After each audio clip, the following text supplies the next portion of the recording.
My dear brothers and sisters in Christ, each summer, when Jesuits in formation are not asked to study, we are sent on immersion experiences to minister to the poor and marginalized in different parts of the world. This experience helps us to see the variety of missions where Jesuits serve, while also learning how to work and live with people in a context different from our own. Depending on our assignment, this may also mean that we have to learn a new language and learn how to handle the discomfort of going beyond our own comfort zone. My first summer mission as a Jesuit was to Ecuador, a country along the northwestern coast of South America. I had been studying some Spanish in my first year as a Jesuit, but still, the idea of going far away from home and to a place that was unfamiliar to me was hard to embrace.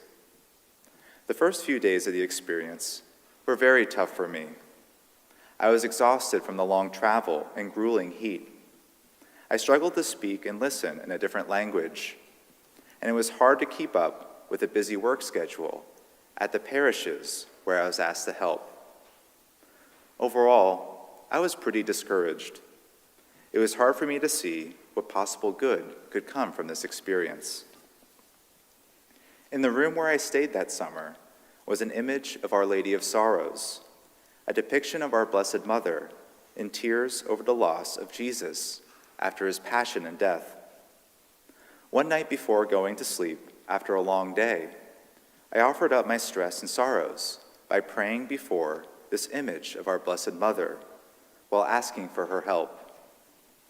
As I glared at this image of Our Lady of Sorrows, I was comforted by a feeling that even though I had my own sorrows and stress, she knew and understood how I felt.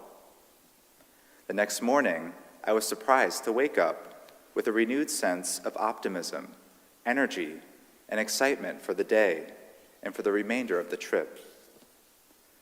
While the work was still challenging on some days, I still believed that my prayer before the Our Lady of Sorrows helped me to reframe my approach and perspective to that summer assignment.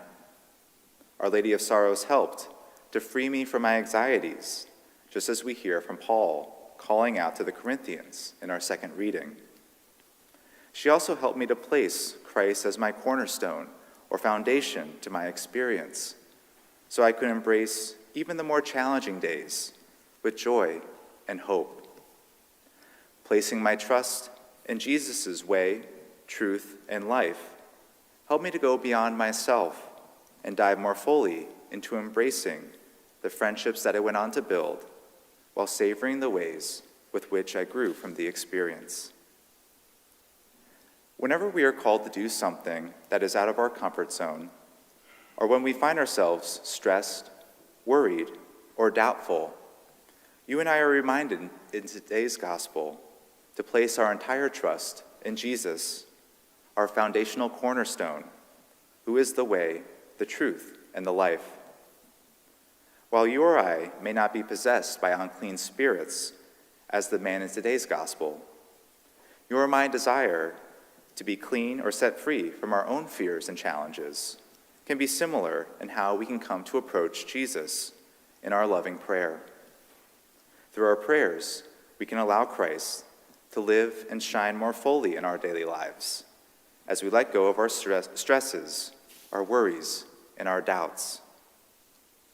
My dear friends, as we go forward today, let us place our entire trust in God's love and mercy for us, even in times when you and I may be stressed, worried, or doubtful.